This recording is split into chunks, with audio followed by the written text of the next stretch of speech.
یہ جو بلب ہے نا یہ جب ڈس ہونے پر آتا ہے نا تو یہ زیادہ روشنی دیتا ہے.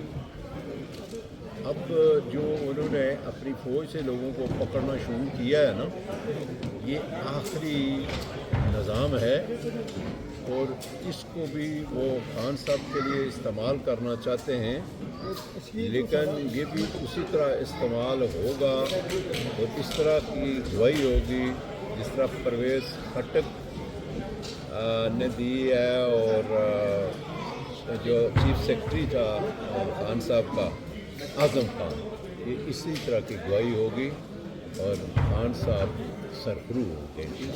کیا سمجھتے ہیں جب فوج کی گرفتاریاں ہو رہی ہیں کیا مارشل لا قریب قریب ہے؟ مارشل لا پاکستان پر نہیں لگ سکتا. مارشل لا لگانے کی کوئی سوچ بھی نہیں سکتا. وہ اس لیے ایک طاقتور آدمی پاکستان میں موجود ہے جس کے لیے پوری قوم اس کے ساتھ ہے اور وہ قوم کے اعتماد کو کبھی بھی کوئی ٹھیس پہنچانے کے لیے تیار نہیں ہے. سردار صاحب عمران خان ریلیز کی جو آپ نے مہم شروع کی تھی کس حد تک آپ سمجھتے ہیں کہ آپ اس میں کامیاب ہوئے ہیں؟ دیکھیں جی میں تو اس آزاد کشمیر کا وہ جو جوائنٹ ایکشن کمیٹی کی جو مارچ تھی اور وہ سارا کچھ منوا کے اپنا واپس گئے ہیں.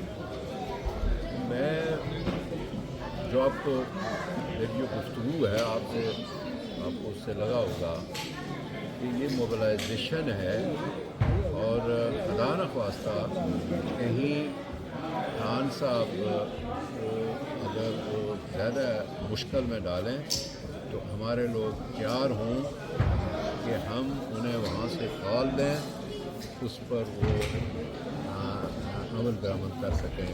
خان صاحب کی رہائی کے سلسلے میں یہاں ایک مذہب دنیا ہے یہاں سے ایک پیغام پوری دنیا کو. کیا آپ سمجھتے ہیں کہ جس طرح کا انقلاب بنگلہ دیش میں آیا ہے کیا خان صاحب کے لیے بھی اس طرح کا انقلاب آ سکتا ہے پاکستان میں؟ یہ خان صاحب اس انقلاب سے 10 قدم آگے ہیں.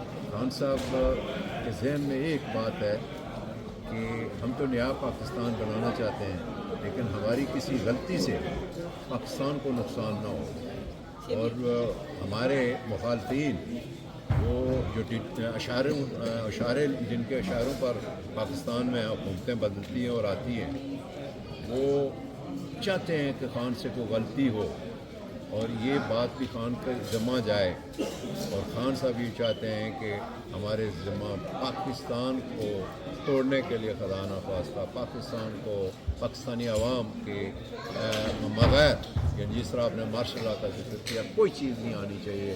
اگر ہو تو پھر یہ ہے کہ ہمیں الیکشن میں جانا چاہیے. جو قوم جس طرح قوم نے فیصلہ دیا ہے اسی کی بنیاد پر جو ہے خان صاحب اس ملک کا نظام چلانا چاہتے ہیں نیا پاکستان. Thank you sir.